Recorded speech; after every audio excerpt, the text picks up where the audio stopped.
So now let's go a little deeper, because these political explosions don't happen on their own.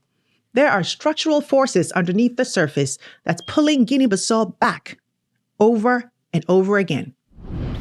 It is one of the poorest countries, but it is also what the United Nations, but also U.S. Drug Enforcement Agency call a narco state, one of the biggest narco state in Africa. Why? Well, because it's on the western point of the African coast, and Latin American drug dealers use Guinea-Bissau to funnel cocaine that then is led and sold on the markets. Coups don't happen just because two men claim victory.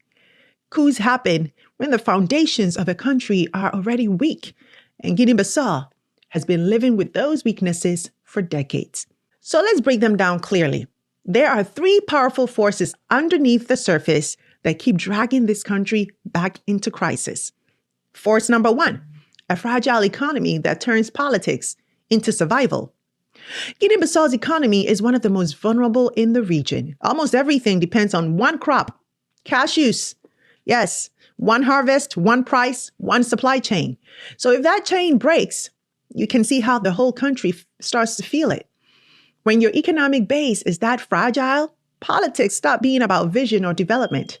It becomes about access to contracts, access to patronage, access to whatever limited resources the state controls.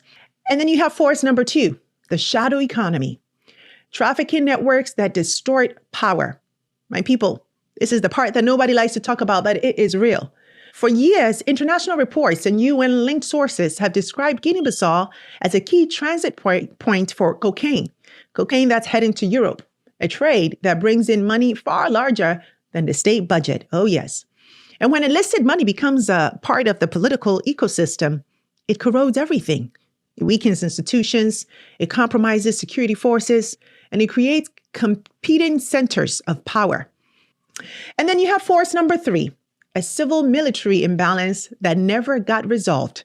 And my people, this is the deepest force of all. You see, since independence, the military in Guinea-Bissau has never fully stepped into the role of a neutral, professional institution, so to speak.